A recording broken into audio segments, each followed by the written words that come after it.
Welcome to the Michael Shermer Show. I'm your host, Michael Shermer. My guest today is Jonathan Gottschall with his new book, The Story Paradox: How Our Love of Storytelling Builds Societies and Tears Them Down. Jonathan Gottschall is a distinguished research fellow in the English department at Washington and Jefferson College. He is the author of The Storytelling Animal, a New York Times Editor's Choice, and finalist for the LA Times Book Prize. And he's the and the other book, The Professor in the Cage, one of Boston Globe's best books of the year. He has written for or been covered in the New York Times, Scientific American, The New Yorker, The Atlantic, The Chronicle of Higher Education, and The Millions. Gottschall has also appeared on popular podcasts like Star Talk, that's Neil deGrasse Tyson, The Joe Rogan Experience, and Radiolab. He lives in Pennsylvania. So this is a sequel to Jonathan's previous book, as mentioned, The Storytelling Animal, which was about the positive side of storytelling. The story paradox is the kind of the dark side of stories that divide us, stories that include people that we know and work with and interact with as evil, demonic forces that must be destroyed. And so we get into all the current events and things that have happened in the last 5 years or so.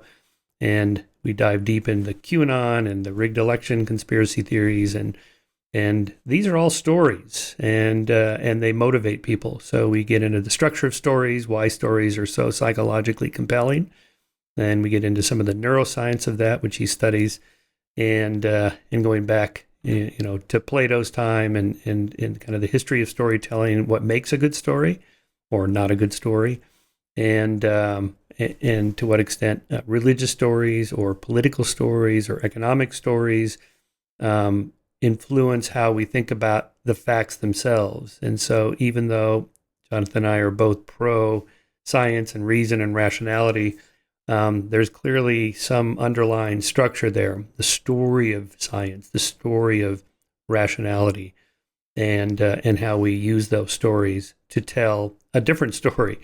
And then we kind of speculate to what extent that we're in a story now that we can't even tell we're in the story, that we can't get out of it like the fish in water. Anyway, so it's a fascinating conversation. It was broken up technically with some recording problems with the Riverside system we use here. Hopefully it'll all be stitched together reasonably well, thanks to my crack engineer. And that you can enjoy this conversation. So I hope that all works out. And thanks for listening. And if you support the podcast, please go to skeptic.com/donate. Skeptic Society is a 501c3 nonprofit. So your donations to support the podcast and Skeptic Magazine and everything else we do are tax deductible. And again, go to skeptic.com/donate. And I appreciate you listening and enjoy this conversation. All right. Before I introduce today's guest, I want to tell you about our sponsor, our advertiser, Wondrium, the former Great Courses teaching company. As most of you know, I've produced 2 courses for them, one on Skepticism 101, another one on conspiracy theories.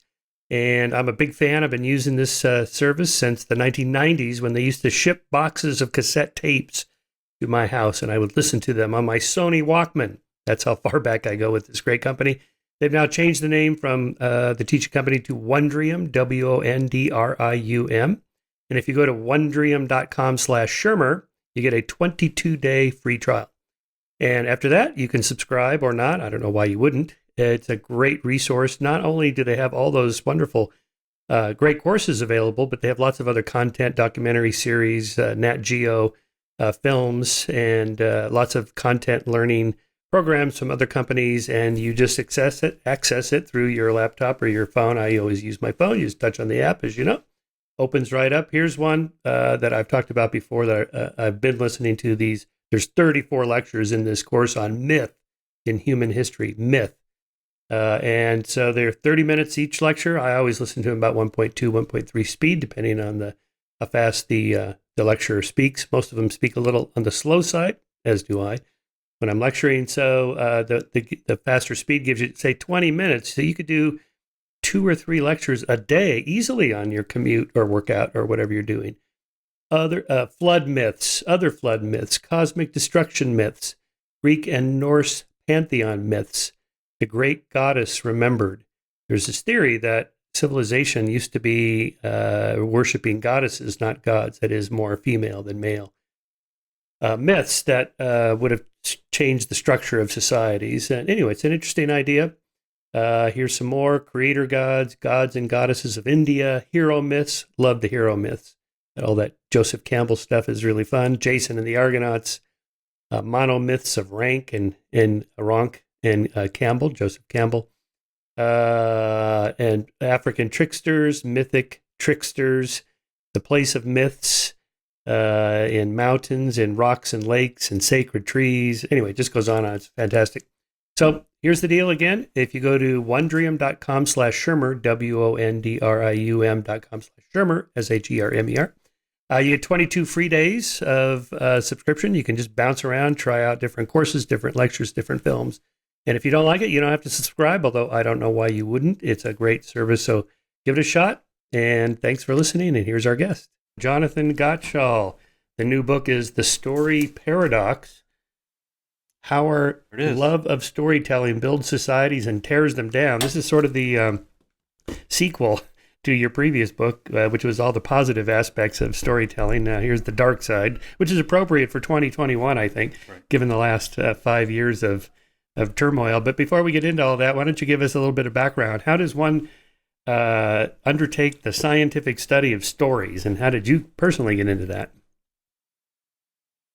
Well, it goes back probably close to 30 years. And when I first went to graduate school in English literature, and I was interested in storytelling and literature, and I was just trying to figure out sort of the magic of it all.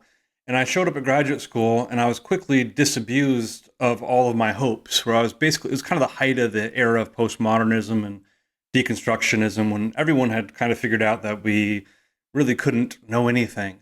And I found that very difficult to accept. And I said, surely there must be some way of developing progressive knowledge about art, not just about, the physical world or the mind, but about the products of culture, the products of art.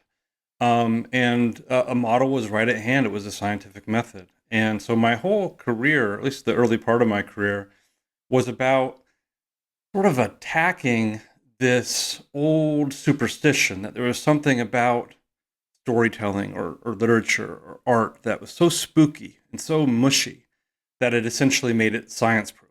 We were always told that everything we studied could be studied qualitatively, nothing interesting could be studied quantitatively. And so my work was about trying to bring a scientific model into literary studies. This was what, late 80s, early 90s? Boy, it's funny. I was taking a trip down memory road right before I got on the call with you. This was the 90s. It was a long time ago. It's getting to be a long time ago now. And I was thinking back to it as a bit of an aside, because I was remembering my first teaching jobs. I taught. This again, a little bit of an aside here. I discovered Skeptic when I was in graduate school, and it was sort of important to my intellectual development. This was a time where you discovered magazines by actually going to the bookstore, going to the Barnes and Noble, browsing through the racks, and finding this really colorful cover called Skeptic. Here's the latest art one on it, and it's just fantastic. It's just fantastic. It really sort of helped me shape an inchoate worldview. These are views that I had always kind of had, but your magazine and later some of your books helped give that some structure for me. So in my early teaching jobs, I taught a course called Skepticism. And wow. We used some issues of Skeptic, and we used some of your books, including Why People Believe Weird Things. And even in this book, The Story Paradox, your work was a big part of my research. Some of the stuff you did on conspiracism, but also some things that didn't make the cut. I spent an awful lot of time with you doing research for this book on Alfred Russel Wallace. And I read your just fantastic biography. I think it's the best biography on Alfred Russell Wallace. In my flat Earth, there's a bit of flat Earth in there, and I came to Alfred Russel Wallace through you and through through looking into flat Earth theory. But yeah, it's just anyway, it's a thrill to be on your show. Oh, well, thank you for saying all that. Yeah, and Skeptic is still in bookstores, although I haven't been in a bookstore in probably a year and a half. I miss it. I really like bookstores. Yeah. I'm old school like you. Too. I like going through the magazine rack and just seeing what's there. And it's hard to do that. I suppose the Amazon algorithm of suggesting other things is something like that, but it's not the same. And I like picking up physical books. I listen to most of my guests' books on audio, but I like actually getting the physical book, because you can't flip through an audio book and just catch things on the wing like that. It's not the same, is it? No, you can't write in the margins either. No, yeah. Wallace, just to highlight that, he took up the challenge of the flat earthers back in his time in the late 19th century, and because one of them had run an ad for offering prize money, or like a bet for anybody that could prove that the Earth is not flat. And so he set up this experiment with this long canal and a little telescope and little markers along the canal that should be bending down or not, depending on the experiment. And then the guy that he challenged looked through the tube and saw that he was wrong, but refused to pay the debt. And this ended up going on into litigation for him. And it's kind of a lesson about not necessarily always taking on the cranks, because they like being the publicity, and they're never going to pay up anyway. So, So the reason I asked about the background is because when I was in a doctoral program in history of science, this was late 80s, and it was 88 through 92, that kind of deconstruction postmodernism movement had really taken off in the humanities and really history. So I tried to understand it, particularly the kind of deconstruction or debunking of that former narrative that, science and Western culture is this kind of arc that bends toward truth. There's the, science is this, asymptotic curve. We're on this asymptotic curve. We may never get to the absolute objective truth, but it's out there. And it's an ever marching step toward that truth. And the challenge to that was that's not the true story. The true story is kind of a Kuhnian thing. It bounces around from paradigm to paradigm. And, I was kind of skeptical of a lot of it. And then a couple of my professors who taught it were pretty strongly Marxist. And I thought, this has a political taint to it. I don't want to, can't we keep the politics out of it? And, here 25 years, 30 years later, 30 years later, oh my God, we're still experiencing postmodernism pretty strongly, and it's now infiltrated all the sciences everywhere. And I thought maybe it would just kind of like a pendulum swing back, but it didn't. And I try to think, well, okay, what are the legitimate points that they're making that we can adopt? Well, like the story you talk about in your book of, American exceptionalism, and we're number one, and that triumphalism, the shining city on the hill and all that stuff. Come on. If you're a Northern European country, you got to be looking at that going, come on, you're not number one.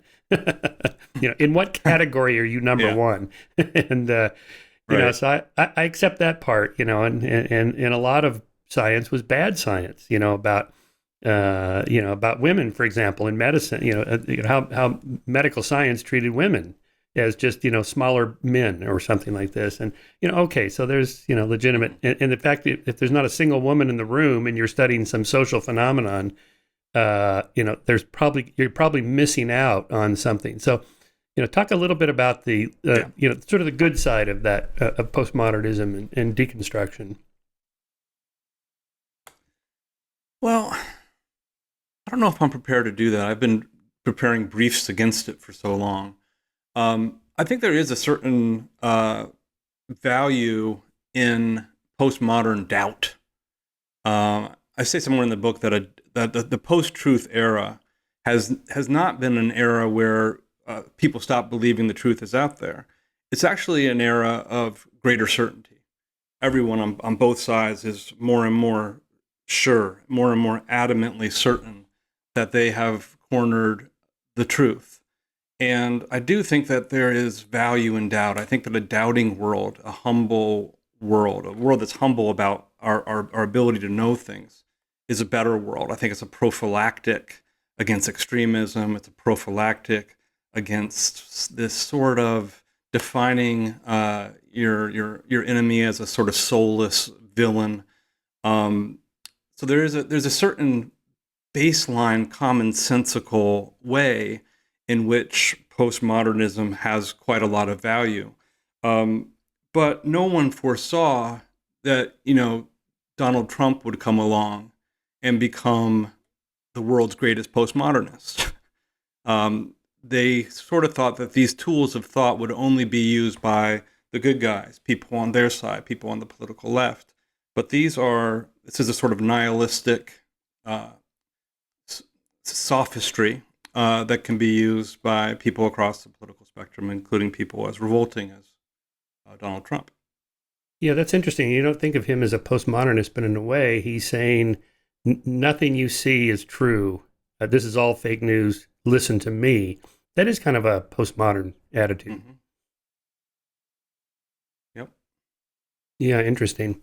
Well, we can get back to Trump later, because in a way, he told a story that was very appealing to a lot of people, by attacking the left. Absolutely. And telling a story about how you've been duped all these years, and now we're going to expose the truth, and so vote for me. That's a story. Mm-hmm. But in a way, I guess all politicians tell stories. Obama's, hope and change and all that. Everybody does that to a certain extent. It's all stories. Yeah, yeah. And everyone is sort of shaping, too. They're always shaping history. They're shaping the narrative. It's not, no one, I think, who's a politician is telling a completely true story, but there are levels to the game. And Trump brought this to a whole new level. His story, I think you could call it MAGA, Make America Great Again is the name of the story. And when people on the left listened to this story, all they could see was, just the incoherencies, the rambling, the backtracking, the fabrication.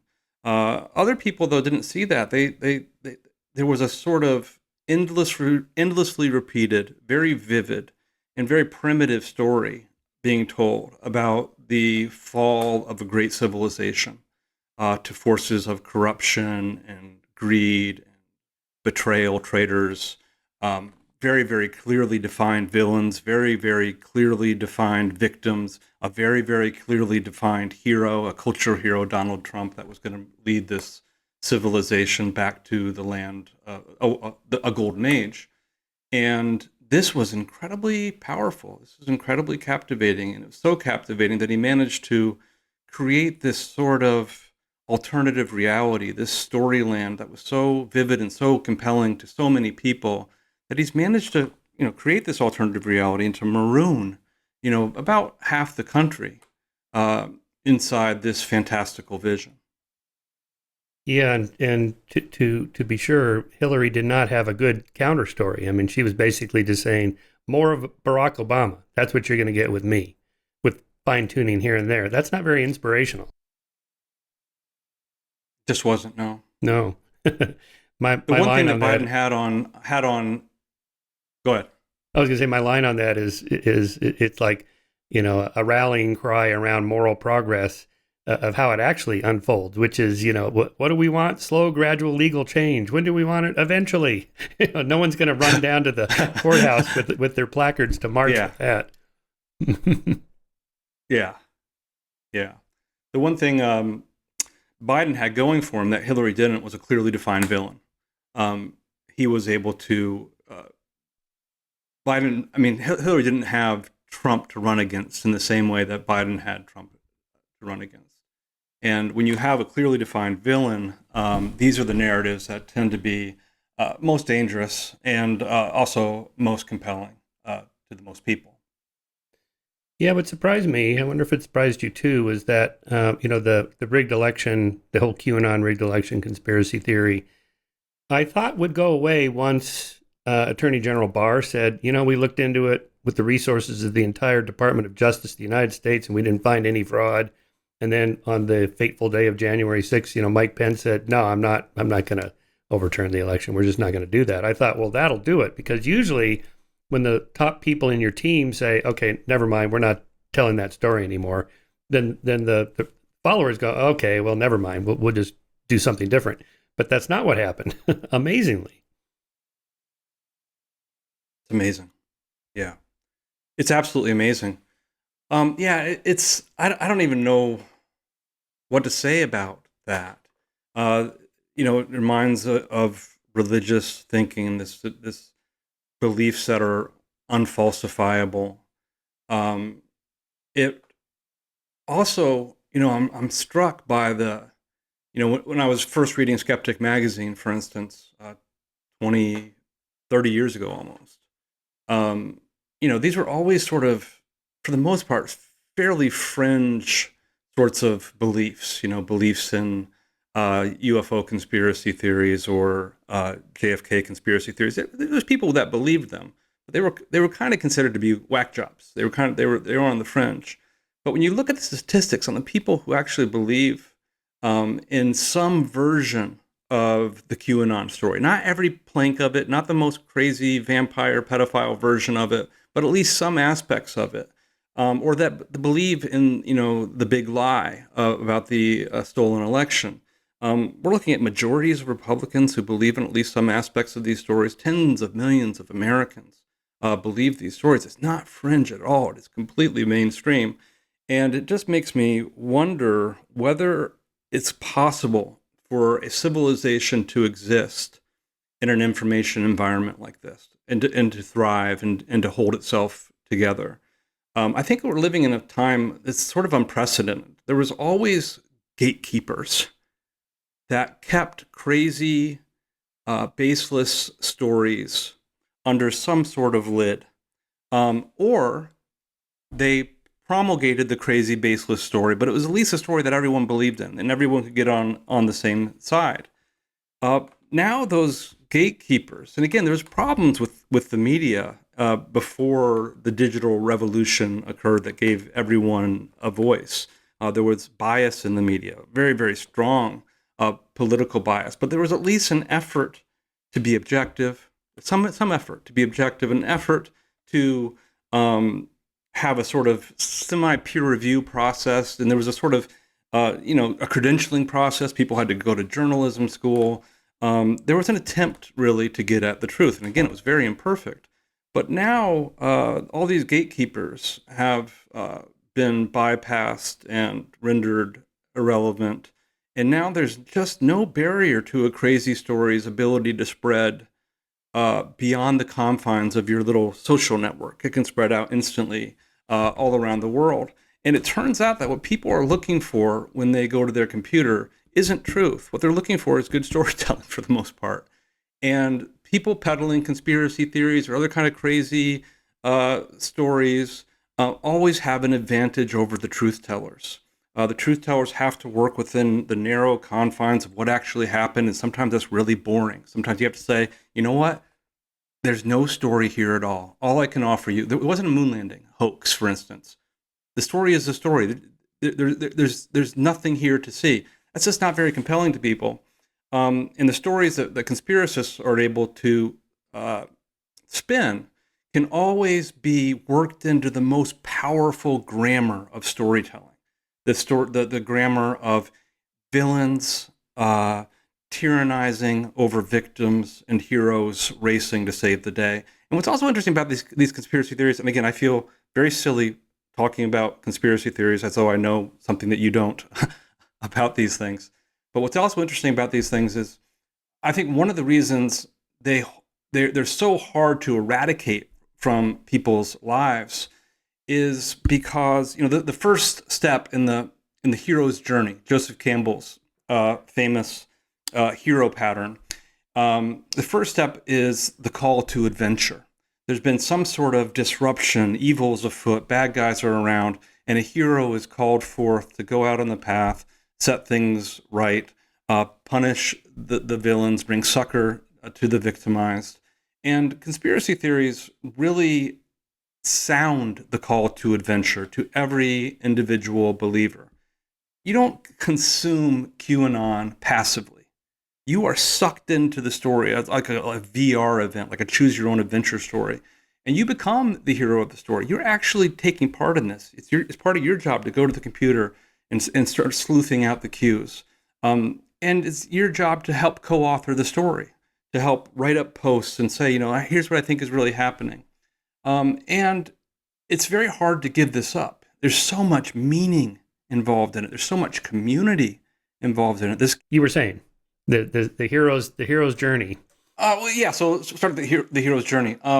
This is Joseph Campbell's, famous theory of a worldwide universal pattern of hero myths. There's a hero with 1,000 faces. So the heroes look aside no matter where you go in the world, no matter when you go there. And the first step in that journey is something called the hero's journey. It's something called the call to adventure. Sorry. And this means that, there's some sort of evil afoot in the world. There's witches or bad guys to confront. And the hero has to go out on the path and set things right, punish the wicked, succor to the victimized. And what conspiracy theories do for their adherents, I think, is they sound that call to adventure. You are not passively consuming the QAnon narrative. You are inside the narrative as a character, as one of the sleuths trying to figure everything out. And you are also sort of a co-author of it, as the narrative is developing and changing and going in different directions. And the narrative also gives people something that they really, really need. And it's meaning. They get an enormous amount of meaning from it. And they get a meaning especially from the villainy in the story. The villains are so dark. They're so bad. And what I've noticed in recent years is that people really resist when you try to take their villains away. If you try to take someone's villain away, you are leaving them bereft of so much meaning. So a person in the QAnon story, for instance, you take their villain away, you convince them that this story isn't true at all, and they actually believe it. And you're like, okay. Suddenly, the story that they thought they were in, where they and all their friends were this band of brothers and sisters on a heroic quest to set things right and save the world, essentially. Suddenly they see they were in a different story all along. They were in a sort of tragicomedy, and they weren't heroes. They were fools. And this is a very hard thing to ask of people. And I think this is an extreme example, but I think it applies to, I think what's useful about it is it's an extreme example that applies to more ordinary stories in all of our heads. So for instance, I don't know, Tucker Carlson on TV has villains, and he'd be loath to relinquish those villains. Rachel Maddow on TV has villains, and she would be loath to relinquish those villains. So I think it's very hard. One of the things I'll finish up, but one of the things I'm suggesting in the book is that we should be skeptical of narratives like QAnon, which are obvious to most of us that we should be skeptical. We need to try to be skeptical of the narratives in our own heads as well, and that's a lot harder to ask. You know the phrase Trump derangement syndrome, maybe diagnosis or whatever. I do think, and so I'm glad you mentioned not only Tucker Carlson but Rachel Maddow, because I did see a thread on the left that Trump is basically Orange Hitler, and we're doomed, and this 2020 election will be the election of the century or the millennium or most important election of my lifetime. You hear this, but I'm old enough now to have heard that every single election since Nixon Right. when I first voted. Yeah. It's like, okay. There's some. This is your story, right? This is the stuff you talk about in the book. It's like that's a story that comes up every 4 years, and it's a way to, I guess, motivate the base to get out and vote. Because if you say this isn't that important, who's going to bother, right? So, a couple things. So I would have to agree that Trump was not Orange Hitler. We still have a republic. We still vote. Biden's been in office now for a year. Since almost a year, and all the bad things didn't happen that were projected to happen, and all the predictions that Trump would be back in the White House in June, and then August, and then September, and then October, and anyway, he's still not in the White House. So clearly, so the question is, what happens to those narratives? And I think a lot of the QAnon people, it's what I call a proxy conspiracism. It stands for something else, such that even if you take somebody to the Comet Ping Pong Pizzeria and you go, look, there's no basement here. Look around. There's no pedophiles. Right. Well, one person took it seriously. Edgar Welch. He went there with his gun, right? And then he, after he got out of jail, he apologized to everybody and so on. But he was highly motivated to break up the pedophile ring, which is, Hugo Mercier makes this point that that's what you would do if you really believed it. Literally, there was a pedophile ring in that pizzeria. But so Hugo points out most people just left like a negative, like a 1 star on Yelp for the pizza. And the pizza was too doughy. That's not what you do if you actually believe there's a crime going on. You call the police. Yeah, good point. Or in the case of Edgar Welch, you go there with your own gun if the police aren't going to do it. Right. So when people say, well, I believe that, what do they mean by belief? It's something else. Like that's the kind of thing Democrats would do. Or, they're so evil. I don't know. Maybe they didn't do that thing, but they would do something bad. And that's why we don't like them. Yeah. This is one of the things that the book gets into is people are actually pretty open-minded when it comes to changing their minds about facts. So once you go to Comet Pizzeria and a true patriot and good American goes there and tries to kick down all the doors and finds there's actually no basement at all and no signs of a pedophile ring, they're able to say, okay, there probably is not a pedophile ring at this pizza joint. Nonetheless, the larger narrative is absolutely true. So people will shift their views on given fact claims, but it keeps the narrative completely intact. The instances of human beings actually giving up on cherished narratives is extraordinarily rare. It's extraordinarily rare. Yeah, I tried to piece together some of the parts of the QAnon conspiracy theory to figure out how anybody could believe it. And I think there are elements there that, people piece together. For example, the, drawing the blood of babies. Well, that's an old, anti-Semitic trope. But there were stories about Silicon Valley billionaires who were testing some different kinds of adrenal hormones that would combat aging, and that you can get these from infants, and that this would be good. And then before you know it, you have Jeff Bezos injecting baby blood or something, which is not true. Yeah. And then you have the pedophile part. Well, you have the Jeffrey Epstein thing. So, was he a pedophile? Well, technically, yes. He liked girls that were like 14 to 17. That was sort of his window. And so technically that's pedophilia. And he had that island. And Bill Clinton was on that jet, probably a dozen times or whatever. So there's the Clinton pedophile link there. And then the adrenal hormone thing. And then before you know it, you're in a pizzeria doing it. Yeah. So I can see how kind of, on the web where there's no, as you say, no editors, fact checkers, the story just builds up from there. But let's go back to the, the hero's journey. So let's put aside QAnon for a minute and Trump and just talk about those stories historically, like religion. I often think of Christianity and the whole Jesus story as a kind of hero myth, right? I mean, Jesus is the Messiah. Yeah. He's coming. I mean, Jews believe this, but not that Jesus of Nazareth was not the Messiah, but that there would be a Messiah. So there's something like oppressed peoples need a narrative story that we have a Redeemer coming for us to help us, to rescue us. Yeah.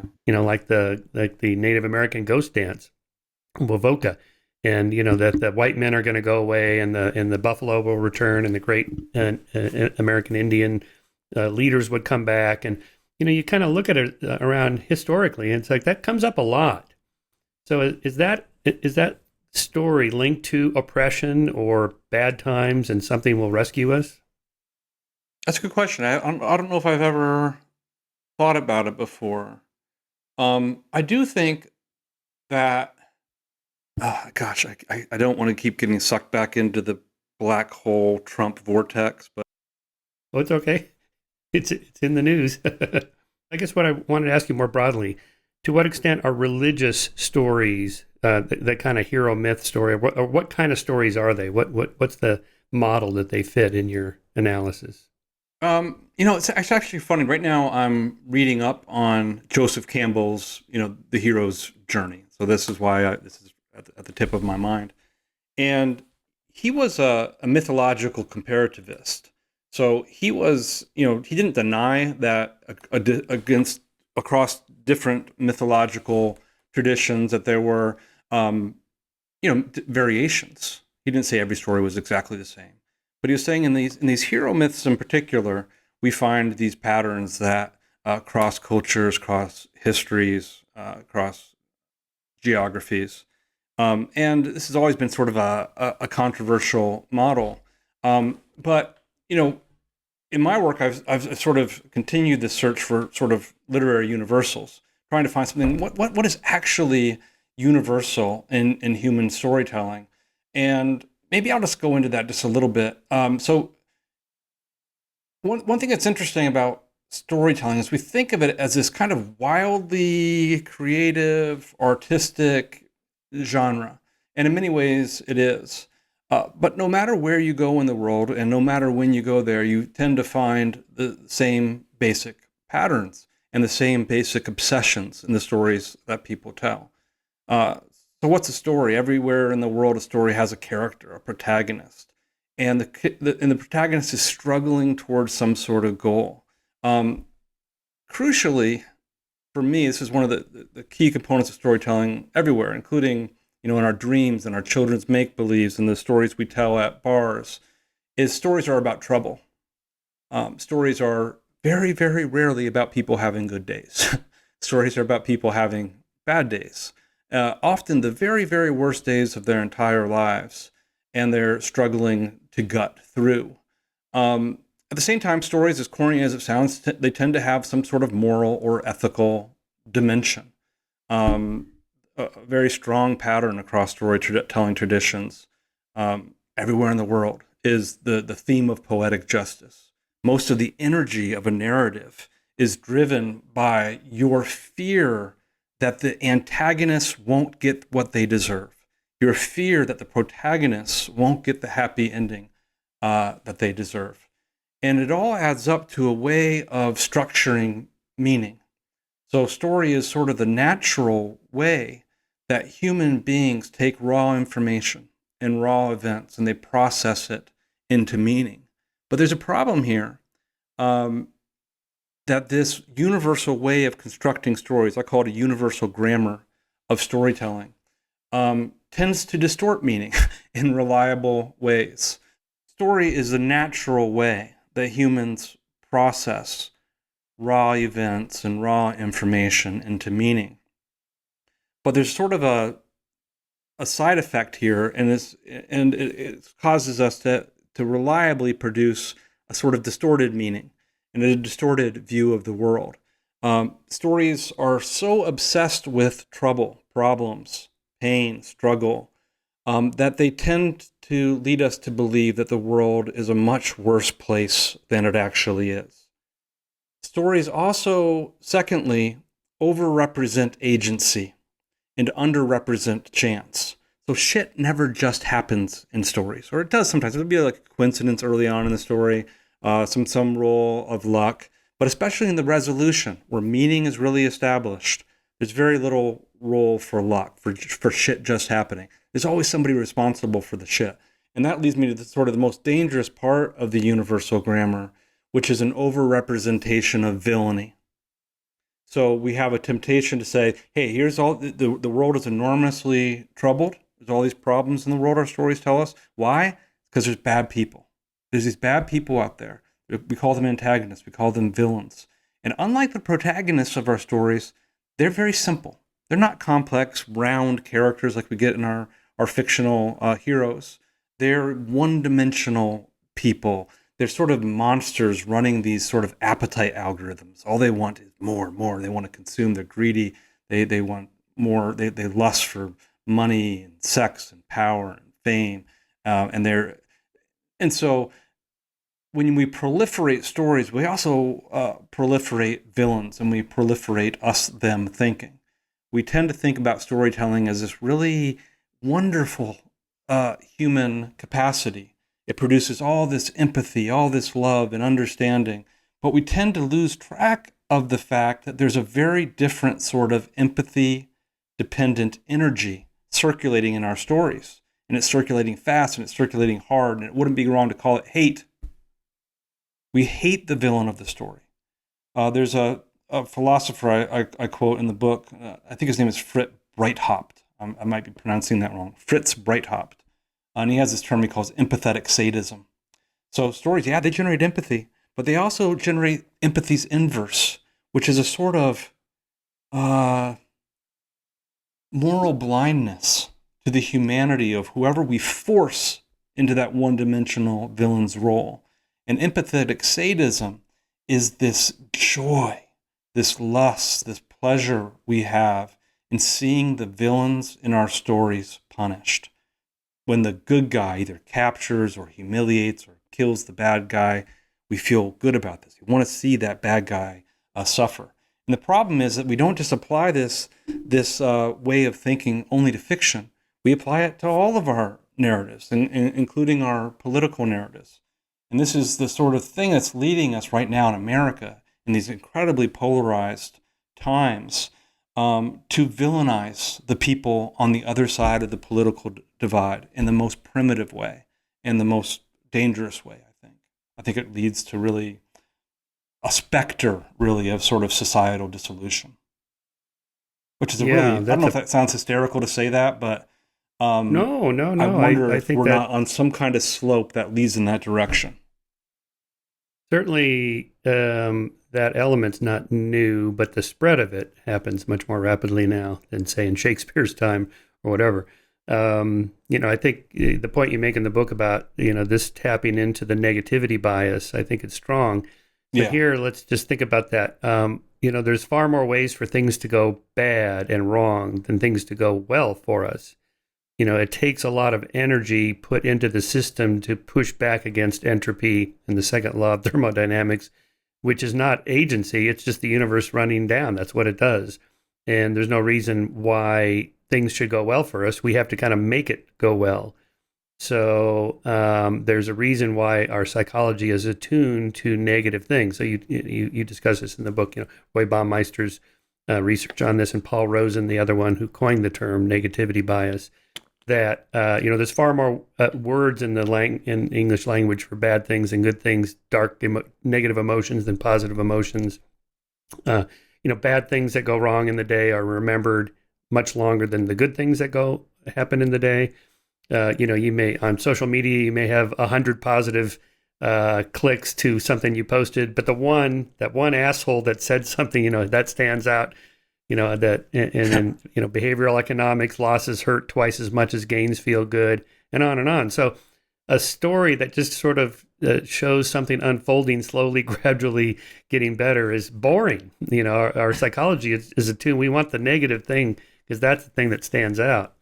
And that's probably, so there must be something like an evolved psychology to storytelling. And since writing's only been around 5,000 years, surely, and language probably 100,000 or more, surely stories have been with us long before writing. And so that structure must be in there somewhere in our evolved psychology. Yeah, that's what I think. Yeah, I call it, I mean, Campbell was saying, hey, you have these hero stories that are the same all over the world. Joseph Campbell was saying that. This shows that there's a unity to human psychology. This shows that we're all the same beneath all of our cultural variations and our different skin colors and different clothing. Humans are humans are humans. And that's really the take-home message that I take from my own study of universal structures, universal patterns in storytelling, is that there has to be a sort of evolutionary story to explain this. And the storytelling animal goes into that a bit, but it's not sort of my main focus in this book. What makes a great story? Like, why is Shakespeare and Jane Austen and Dostoevsky and some of these, classic novelists, Hemingway and so on, so memorable and still with us, and others are not? What is it about those stories? Great question. I actually mean that in the sense that most people, they say great question, then they have the answer to it. Great question in the sense that I don't know. Who does? Nobody knows. What I will say about it is, the book is mainly focused, the story paradox is mainly focused on about 20 years of research revealing the special sort of unique power of storytelling as a form of messaging and a form of persuasive messaging. It outcompetes other forms of messaging, and it outcompetes them by a lot. But there's a big catch, and there's a big caveat, and it's this. None of this special power stories have to rivet our attention, to rouse us emotionally, and to change how we think and how we feel and how we behave. None of that kicks in unless the story is good. The story has to be good. Bad storytellers, inept storytellers do not have these magical capacities. And that raises the question you just asked. What is it that makes a story good? And at some level, it's completely, throw up your hands. I might like Ernest Hemingway. I actually do. I like him a lot. Other people don't. They consider his masculinity to be kind of gross and off-putting, and they consider his fragmentary, short, choppy style to be off-putting or whatever. And maybe they like, James Patterson novels. There's a lot of variation in taste, right? When critics use the word good, that word is completely useless. It means it's soupy, it's subjective, it's hard to define. When ordinary people use the word good, though, this is usually what they mean. The story casts the spell of narrative transportation. And what's narrative transportation? Narrative transportation is probably the best studied phenomenon in story science, this kind of newly emerging field of story science. And narrative transportation is this delicious sensation. We all love it. We experience it every day. It's one of our favorite things about being human beings. This delicious sensation of opening up a really good novel, or turning on your favorite TV show, and teleporting out of your own mundane, boring reality, your boring living room, into these alternative worlds. And narrative transportation is an authentically altered state of consciousness. It's like taking a drug. In fact, I compare storytelling in the book to a psychoactive drug.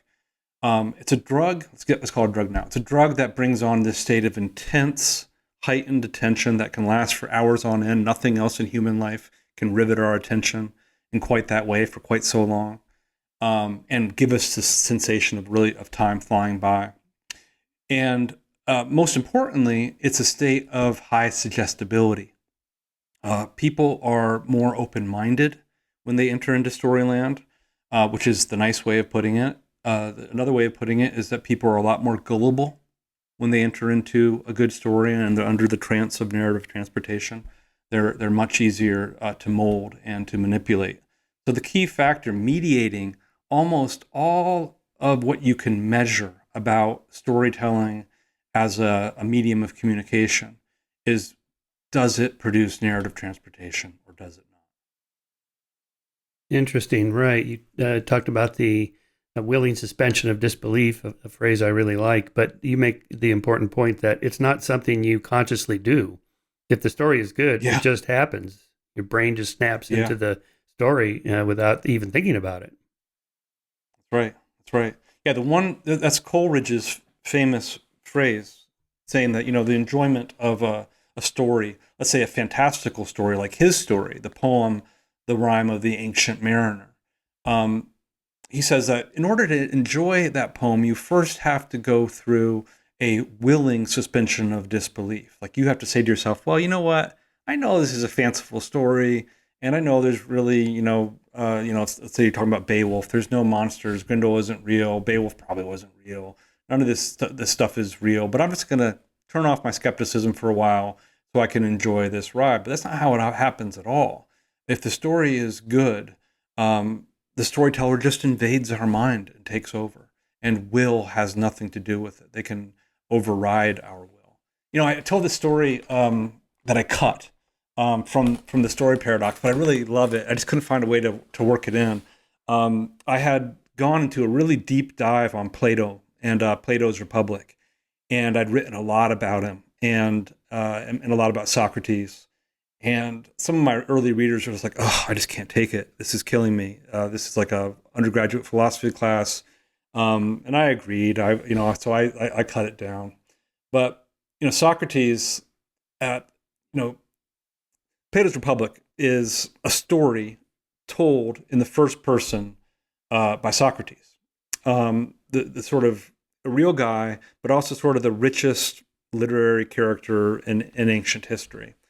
And, and mainly the book is about how do you create an ideal society, and how do you deal specifically with the problem of stories and storytellers, and the problem of storytellers and stories driving people basically insane and causing all kinds of disruptions and problems in society.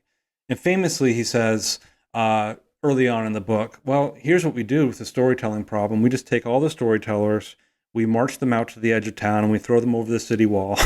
We burn all their books. We basically denude society from storytelling.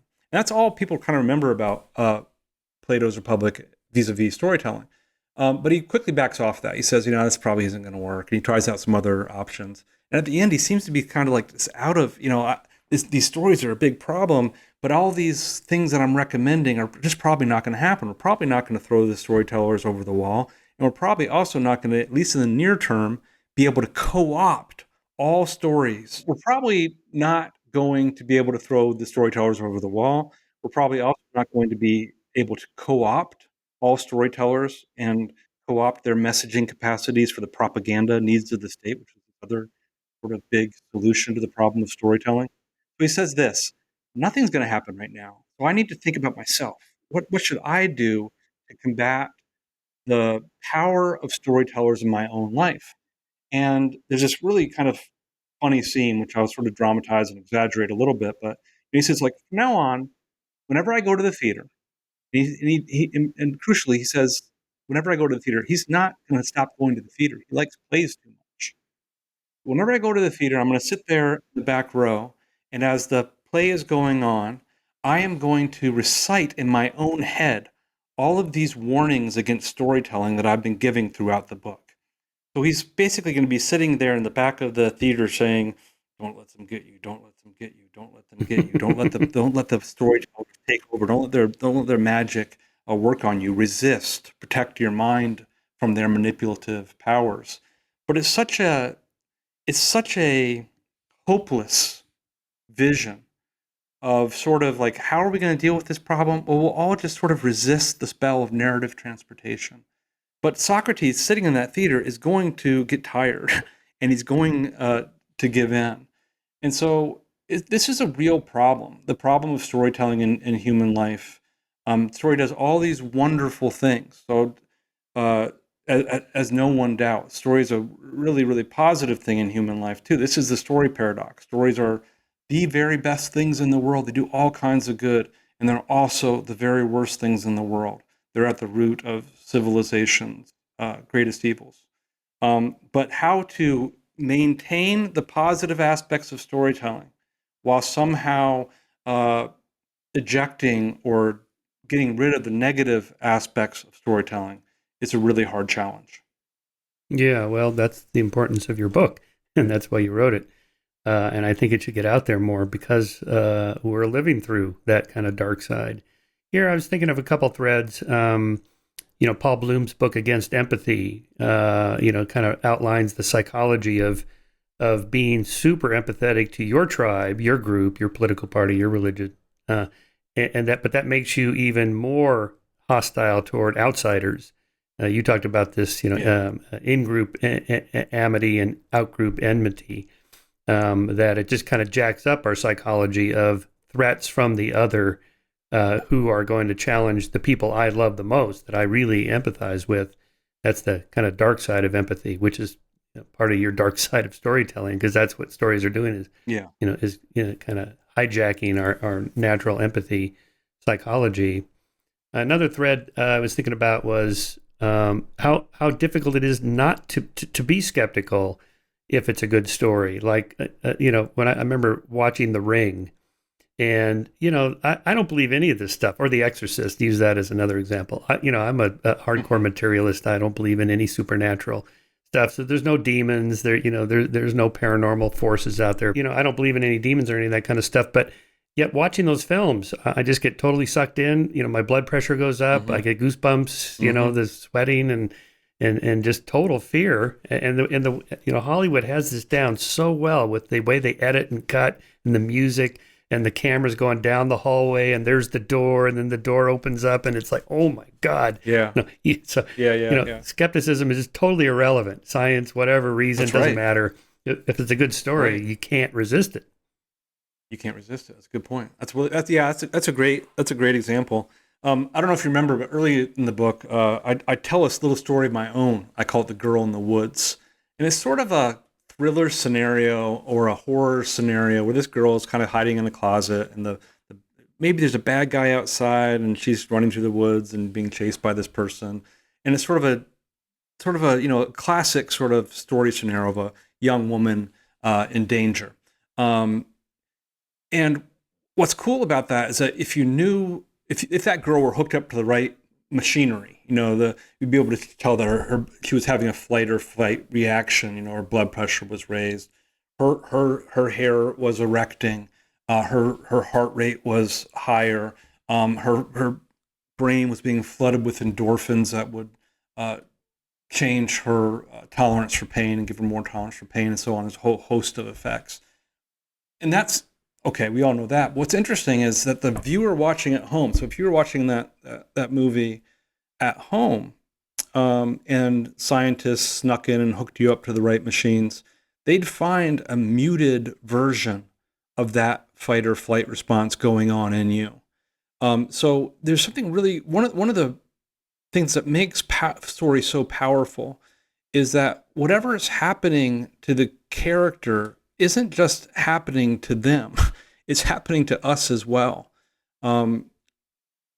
So if they hook you up into a brain scanner and you watch a movie, that horror movie, it's not like it doesn't look like your brain is standing back passively and watching someone else go through these experiences and have these behaviors. It's lighting up as though these things are actually happening to them, and so they're actually happening to us. Like these emotional and experiences are actually happening to us. And so, this seems to be sort of at the core of the power of story, is sort of an entanglement of our neurological state with that of the character, and actually with that of the author too, because the author is usually having to transport themselves into that story scenario first. And so you have like a whole movie theater of people that are neurologically entangled with each other, having the same exact physiological effects, the same neurological effects, and it's just extremely powerful. Not much can compete with that. Yeah, right, exactly. So I was thinking about the story of Atlantis because Plato is our primary source for that. And in this context, skeptics, modern people that are rationalists, the rationalist community, scientific community, think, well, that's just a myth, that there is no Atlantis. We've looked. We have a complete map of the Atlantic Ocean, the Mediterranean, so there's no hidden civilizations there. But to that, I tend to push back. Well, that's not the point of the story. It's a story. It's a social commentary that he wrote based on, his own city-state and commenting on, they're doing too much of this and war is bad, whatever it was. I forget the details. But to say, so I wonder, is this idea that, that there was no Noah's Ark, or, Jonah was never swallowed by a great fish, or Jesus was never really resurrected from the dead, that we're missing the story? This is kind of a modern way of thinking about stories, but myths, we think, well, myth, it's not true. But ancient peoples, or maybe even all the way up until the last century or two, would not have thought of it that way. They would have never thought, well, that's not true, so I don't need to hear the story. Yeah, I think I don't know. You probably have better insights into this than I do. My own feeling about this is that most people in historical times have been literalists, fundamentalists about their scriptures or their mythologies. They believe it. They have no reason not to believe it. Cast yourself back 1,000 years. What better explanation was there for the lightning and the thunder than Zeus throwing his thunderbolts around? I don't know that I would have been able to come up with a naturalistic explanation for that. Almost certainly I wouldn't have been.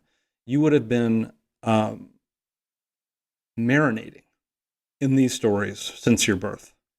And it would be you've been living in a sort of religious version of a Truman Show, where all your inputs were telling you exactly the same story. And so why would you believe differently? What's interesting to me isn't that those people believe that, but that people maintain belief today. And most people who maintain their beliefs today do so in one of two ways. One is they reject basically all of modern science as fake news, or they become figurativists. And they say basically, yeah, all the verifiable fact claims in my infallible scriptures have been proven untrue, but the story is nonetheless 100% true. And this is what I was saying earlier on in our interview about, people are willing to change their view of facts. They'll say, yeah, I agree the Earth was not formed 6,000 years ago or 5,000 years ago, whatever the young Earth creationists say. It was formed, billions of years ago. They're willing to change that, but they're not willing to change the overall narrative. Jesus Christ is still my Lord and Savior. This is 100% true. Yeah, I think that's right. Right. It's kind of, the details are mythically true, not important. There's a core to the story that is important that you can't give up. And yeah, that's a good distinction to make. Again, it's like if you say, well, what are the odds that Jesus was actually resurrected from the dead? And you do some calculations in a Bayesian reasoning, 100 billion to 1, 100 billion people have lived and died, none of them come back except maybe one, and so on. I think a Christian would say, you're missing the point of the story. That's not what's important to us. And that gets that thing. Figurativists would. Literalists would not. Right, the fundamentalists would say, this is the point of the story. He really did. He really was resurrected. Yeah, I think that's right. When I talk to, say, young Earth creationists, or just intelligent design theorists, for them, it does matter that it's true. That the cell could not have come about through natural selection. It's too complex. There had to be a spark. That the intelligent designer reached into the cosmos and stirred the particles in a way to make the DNA come out the way it was, or the cellular structure, or something like that. They do believe that. It's not mythically true. It's literally true for them. Yeah. I actually think it's a more coherent worldview in some ways. What they're saying is, hey, once you've shown that all of these claims are false, then what foundation do I have for believing anything in this book? The resurrection is actually really, really crucial to the Christian worldview. It doesn't really make sense without the resurrection. So they see a sort of slippery slope. If I give in to you on the age of the earth, for example, I have to, it's a slippery slope to giving in on everything. The figurativists, the people who are non-fundamentalists, I think have a sort of a less coherent view of things. It's sort of like saying, well, yeah, all these things are not true, but the parts that I've cherry-picked that I want to be true are true. And it's all just sort of of course, the Earth wasn't made, 6,000 years ago. This was not true, but the whole story is still true. And, and they have to say something like this: why would God sink to pedantic literalism? Why would God just come out with the truth? Of course, God would, speak in these sort of riddles and symbols and indirect. So there's more special pleading involved to me somehow. Yeah, that's an interesting way to think about it. In the modern world, we want all of our stories to be true. I mean, Sagan makes that point in Cosmos that, here, I'll just read the portion that I find so inspirational. In a way, it's like a religious story. He's standing up in Big Sur on the coast of California, overlooking the oceans, the waves crashing against the land. And he says, the universe is all that is, or ever was, or ever will be. Our contemplation of the cosmos stirs us. There's a tingling in the spine, a catch in the voice, a faint sensation of a distant memory of falling from a great height. We know we are approaching the grandest of mysteries. The cosmos is within us. We are made of star stuff. We've begun at last to wonder about our origins. Star stuff, contemplating the stars. Organized collections of 10 billion atoms, contemplating the evolution of matter, tracing that long path by which it arrived at consciousness here on planet Earth and perhaps throughout the cosmos.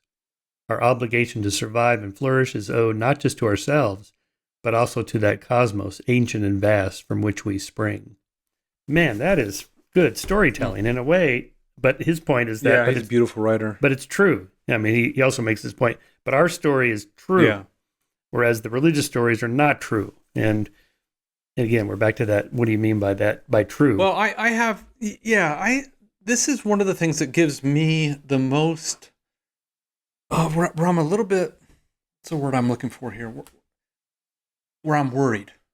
One of the things that I was worried about when I was writing the book was I had this sort of nightmarish image of people reading it and happily ticking off all the ways that my arguments apply to the stories they don't like and the people they don't like and the ideologies they don't like, while never thinking to turn that skepticism around on themselves and interrogate their own stories and the stories that make their own lives meaningful and their own ideological stories and their own political stories and their own religious stories and so forth.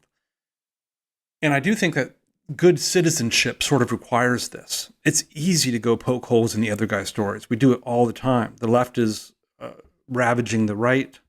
The right is poking holes in all the stories of the left. What we don't have is a lot of sort of self-criticism. And this, so what I'm saying is that the problems of narrative psychology, this is what the book is about, really, narrative psychology, are not a them problem. They're an us problem. They're an everyone problem. We all have the tendency to get misled by narrative. And I see very little acknowledgement or even a realization of this fact anywhere on the political spectrum. We're just relentlessly attacking the other side and not turning it on ourselves. And I think we're kind of guilty of this in this interview. We're talking about the QAnon people. We're talking about the Trumpists. We're talking about the religious fundamentalists. And so one of the things that I've asked myself often is, what stories am I lost inside? What narratives control my life and shape my worldview, and I'm sort of not even aware of it? And what scares me is I can't come up with any.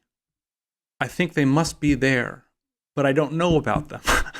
And it could be this sort of skeptical, materialist worldview that we represent. Maybe this is a thing that we should be questioning in some ways. I don't think so. But no one who's lost inside a story finds it easy to recognize that they're lost inside a story. I wonder, do you ever have that question yourself? Like, am I sure that I'm not the one who's, So I do wonder if I was chronically frozen and brought back a century from now or 5 centuries from now and look back at the, late 20th century, early 21st century when I was working, and it would be like, oh, wow, so that's what consciousness is, or we called that dark matter and dark energy. That was not even remotely close to being true, or we think of intelligence this way, and that was ridiculous. We were so ingrained in our theories, the theory determines, how you perceive the facts and so forth. And yeah, well, I mean, that's kind of the point of culture. It's like the fish in water. You don't even know that you're in it. So I guess that's why it's probably good to listen to the critics of science and rationality a little bit, at least give them a voice just in case, because they may be right. So that is why I do like to talk to people like Rupert Sheldrake is this British biologist who has these kind of alternative theories of perception. And this is the guy who thinks that, dogs know when their owners are coming home, or you can perceive when somebody's staring at the back of your neck from a distance in the other side of the room, that kind of thing. He thinks that the way science is structured experimentally and empirically, it's missing out on this whole other world of I don't want to overstate what his theory is, but that it's something like a quantum field, or there's ways of knowing that things are connected that science can't detect, and then at this point, not just him, but people like Deepak Chopra and others that turn to like quantum physics, and they talk about the double slit experiment, and that these subatomic particles are somehow connected. Einstein famously called this spooky action at a distance, and that maybe consciousness is something like this kind of quantum field in which the consciousness continues beyond the life of the brain and body and so on. And anyway, from there you can spin off lots of different theories, but their fundamental foundation of that is that you guys, you materialists, you're missing out on a huge swath of reality. I had Fritjof Capra on the show recently, and he wrote the Tao of Physics, and then the Turning Point. All of his books have been a kind of, he loves science. Most of the science he talks about is correct, but then he kind of makes these connections, and therefore the materialists are missing this whole other worldview that's there. No, so I like that, because it could be, well, what if it turns out 500 years from now we go, oh wow, they were right. So yeah. Right. Yeah. Well, that's the humility, I guess, that I wish we had more of. Sort of an openness to the possibility of being wrong. And I do think there's something about, like, when I can't find the story that I'm lost in, I do wonder if maybe there's a sort of inoculation that occurs through an education in skepticism and the scientific method, and sort of a worldview that says, I just won't accept any stories until there's strong empirical evidence for them. And the minute the empirical evidence goes the other way, I have to reject this story. So I do think that, there's sort of, maybe there's, by reading Skeptic, as a young man, there's a sort of inoculation against the worst excesses of being lost inside our narratives. I was thinking about the answer to your question, reading a chapter from Naomi Oreskes' forthcoming book she's writing right now about the various political influences on scientific stories and narratives in politics and economics. So here she's talking about like how we were presented by Hollywood, our views of capitalism and communism. So like in the 1930s and in the early 40s, the Russians were our allies. And so the stories Hollywood told about, socialism, communism were not that critical. And in fact, there were films, like East of Eden and, Steinbeck's novels about poor people and the importance of unions and labor and the suffering of marginal people was acceptable. And then in the 1950s, they were no longer acceptable. And then, the reason she sent me the chapter is because I have written a lot about Ayn Rand. And so she talks about Ayn Rand, but not just Ayn Rand, but that most of the Hollywood movies were, they were kind of putting a cap on films highlighting workers and labor, and instead highlighting the triumphalism of the individual entrepreneur going against, the masses, and that, this sort of Atlas Shrugged theme of there's just good and evil. It's a Manichaean black and white, and the evil people are the takers, and they're just the looters. They just want to take from the people that are the producers, and then, that all kind of waned by the 1980s, by the 70s, and then it came back in the 80s. And so reading this, I got to thinking, so all of these stories, I've seen all these movies, and, I kind of absorb them. And then, so again, a century from now, will we look back on that, which she is now, like a half a century later, like, wow, or 70, 80 years later, look at these stories. And then what the consequences of that were. Reagan telling this story about rugged individuals. It's morning in America, and that commercial showing people getting up early and going to work and hardworking, and the individual triumphing over the masses and so on. And it's like, wow, I hadn't really thought about that when I was, say, in my 20s, reading all these books like Friedrich Hayek's The Road to Serfdom. I read all those books and just absorbed all that. It's like, yeah, this is the story. Yeah.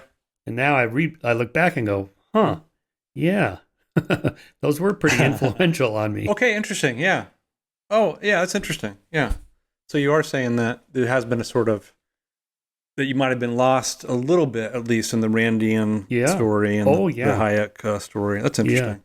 What this raises to me, you talk about the sort of messaging that occurs in film, is the power of storytelling to shape beliefs in a sort of civilizational way. And I'm not just talking about religious storytelling, but secular storytelling, like this Hollywood, dream factory that's pumping out these extraordinarily entertaining, but also incredibly, influential visions. And I wanted to talk just briefly, if we could, about this power that Hollywood has, and probably the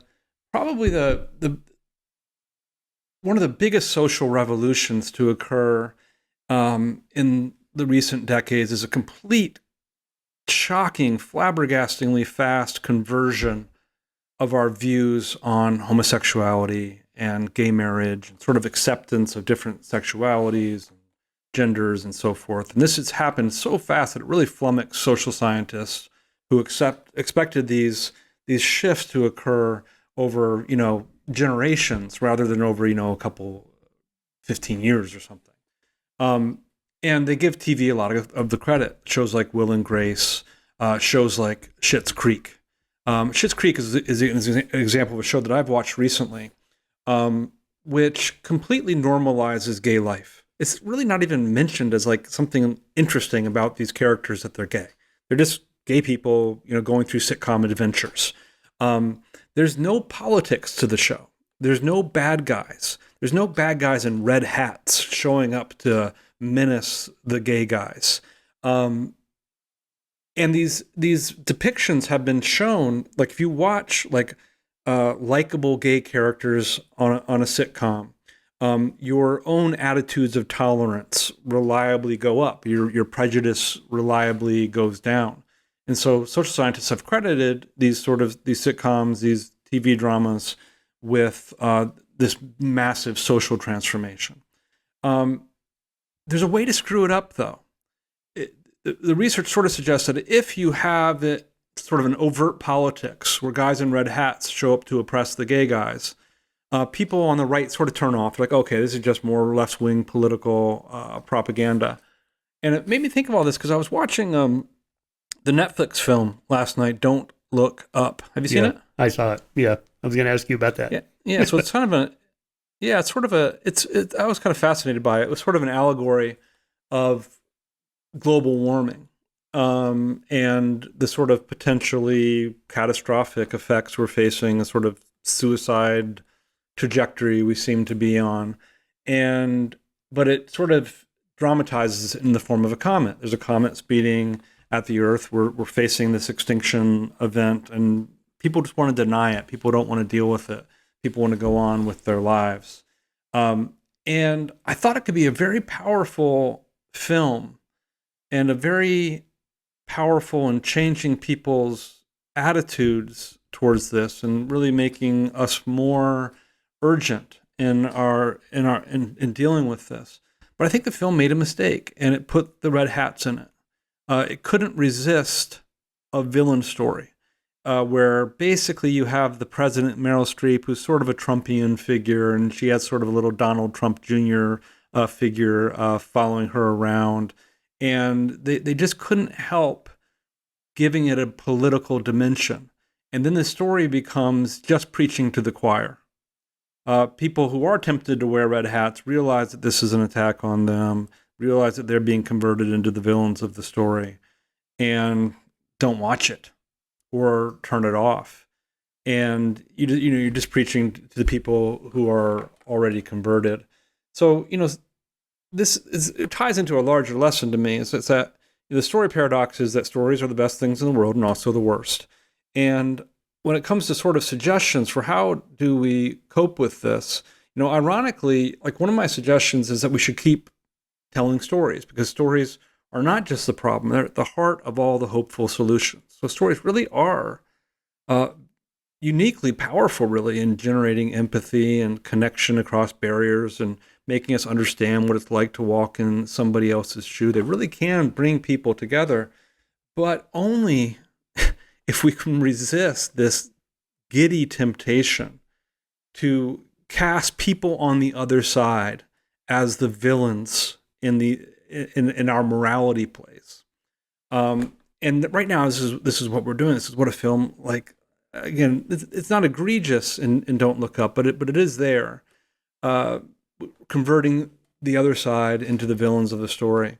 That doesn't work. This is not a villainizing the other side doesn't work. It just doesn't work. It's not a way to produce social progress. It's not a way to produce the sort of political compromise that democracy needs to actually function.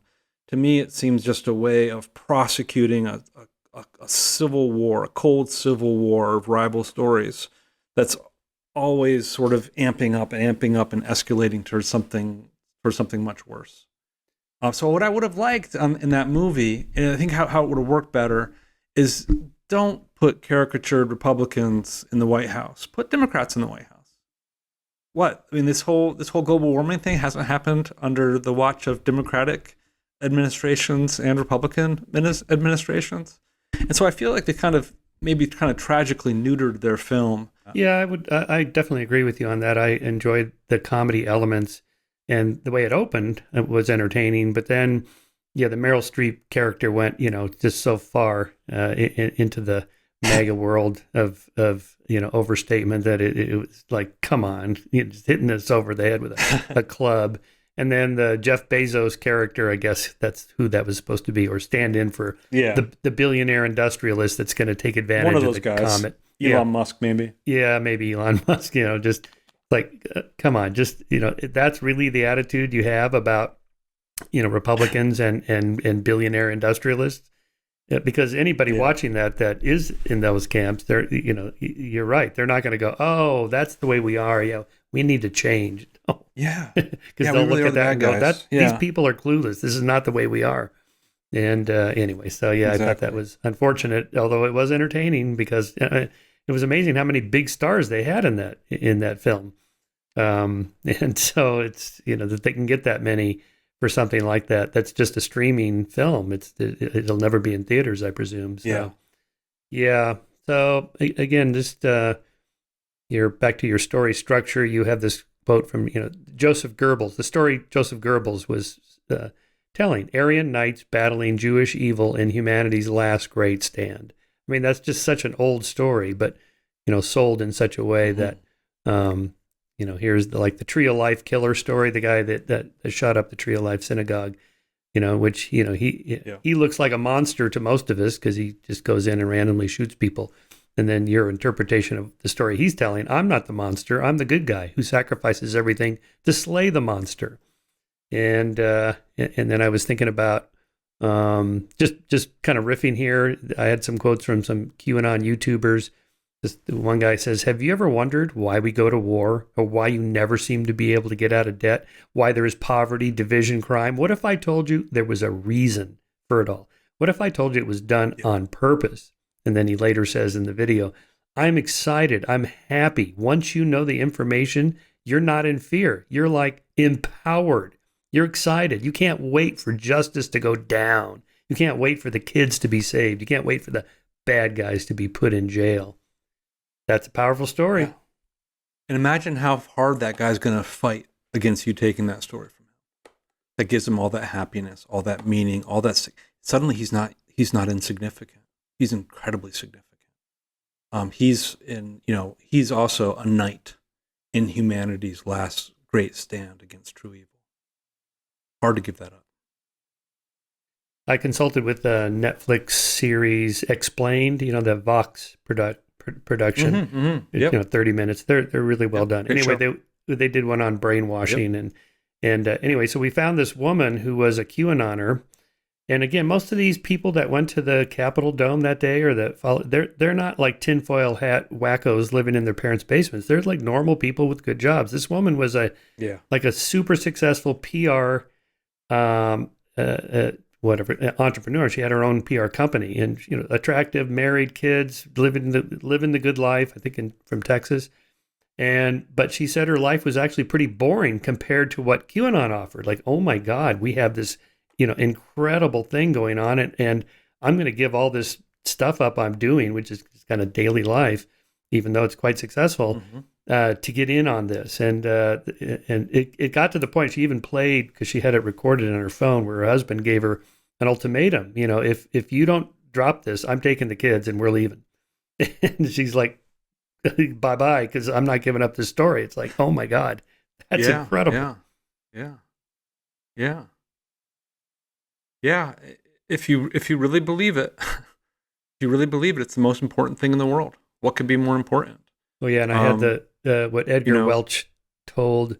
Let's see, he said, he told I think he had 2 daughters or something like that. Yeah, I can't let you grow up in a world that's so corrupt by evil, he told his 2 young daughters as he tucked them into bed before setting out on his crusade. This was to the Comet Ping Pong, without at least standing up for you and for other children just like you. Boy.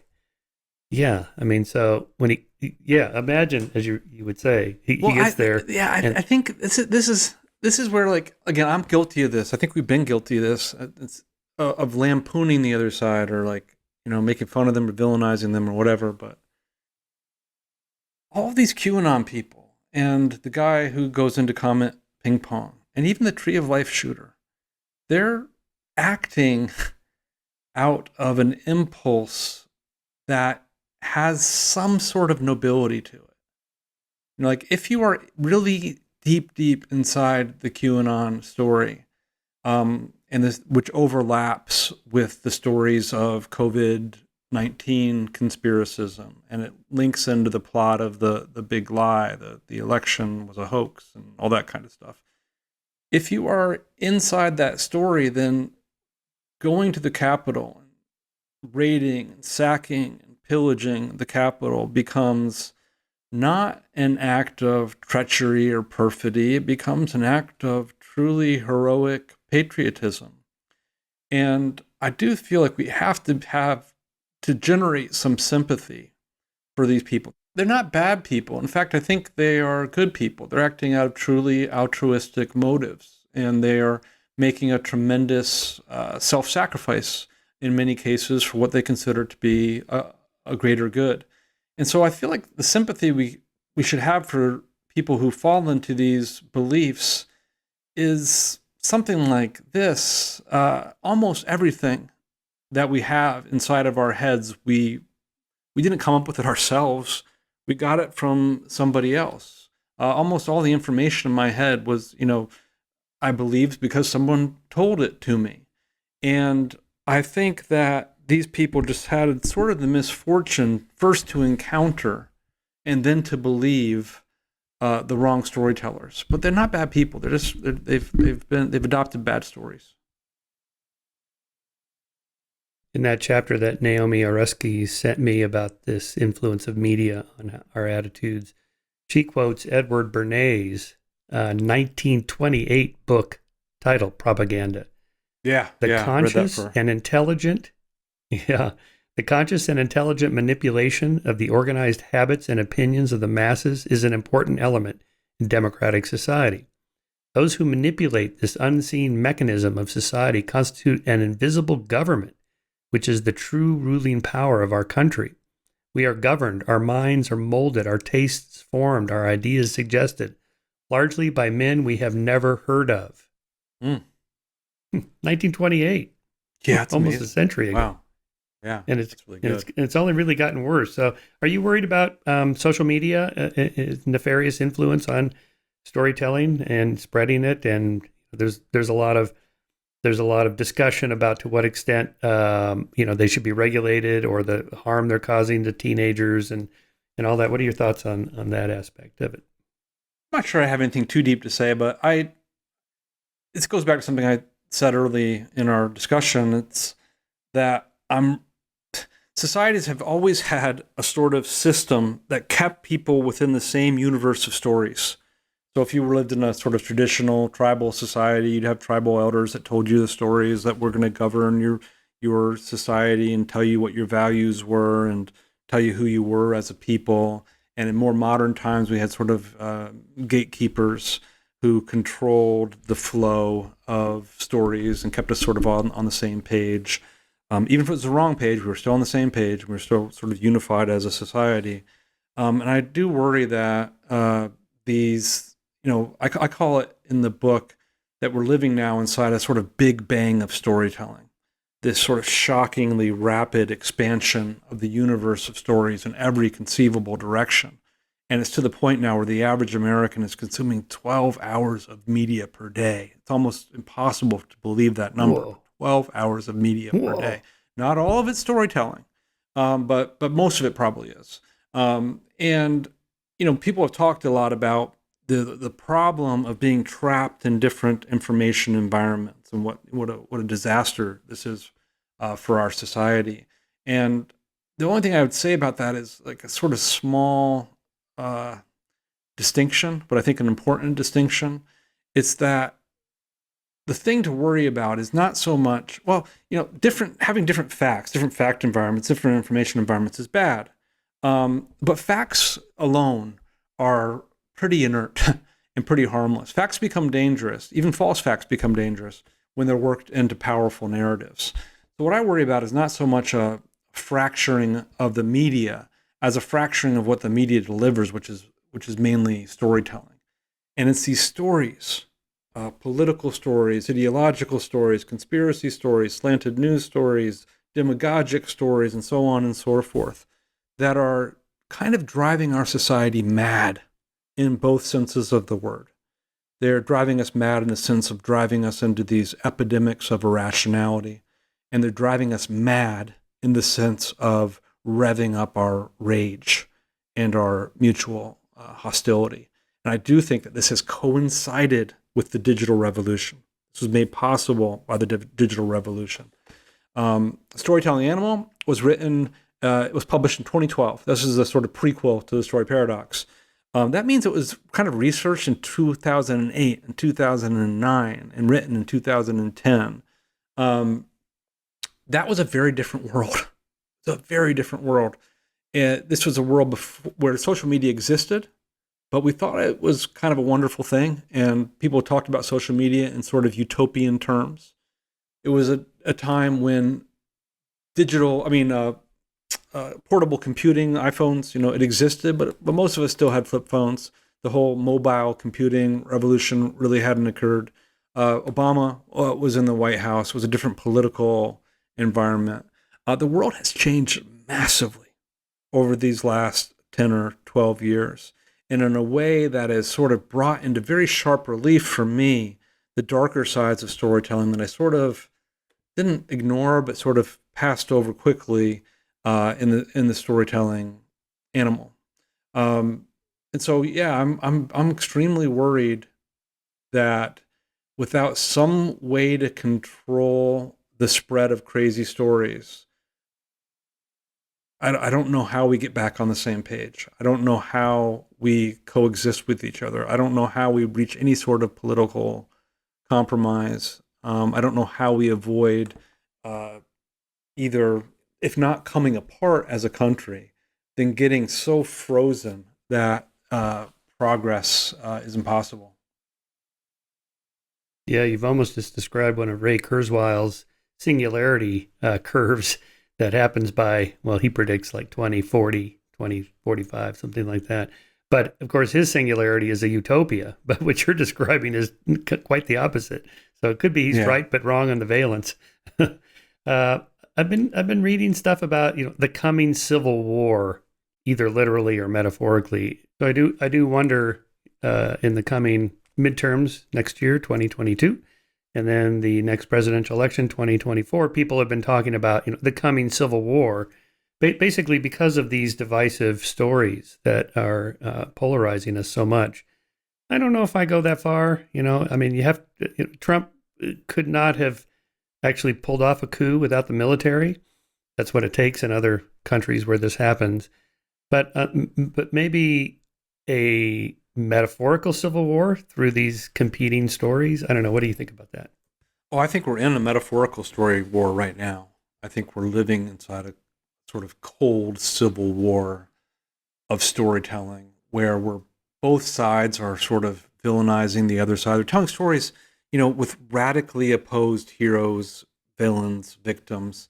The heroes in our stories are the villains in their stories. The villains in their stories are the heroes in our stories. This is a very primitive and crude way of interacting within a civilization, and it's a very dangerous way of interacting within a civilization. I do think that defining the other side as essentially evil, and defining the other side as un-American, is a slippery slope, because this is how war propaganda goes. Before you can go to war with someone and kill them, and send people over to kill them, a very common part of the preparation for a war is to reduce them to caricatures, to monsters, to villains, to animals, to subhumans even, so you can justify killing them. I don't think that we're on the verge of a sort of, blue versus gray civil war. But I can imagine, militia violence. I can imagine dark days ahead. I don't think it's. This isn't a prophecy, I think it's. But one of the reasons you write a book like this is so you can hopefully, if people hear about the book and read it and believe it and learn from it, hopefully you can try to head off some of the most egregious possible futures. Well, that's a perfect place to end it. And maybe we'll have you back on in 2024 post-election to see how it goes. And maybe that's your next book. You have to see what happens. What else are you researching and writing now? Oh, I've been in a little bit of a holding pattern. I don't know how it is for you when a book comes out, but I'm very one-track mind. And so I'm trying to keep one foot in the world of the story paradox so I can talk about it somewhat coherently to people like you. And so I've been sort of in that sort of promotional mode. But I'm getting itchy. I'm getting itchy to move on to new things. Well, there's a lot there since we are the storytelling animal. Yep. All right, Jonathan Gottschall, thanks for your work. Thanks for coming on. Thanks for your latest book,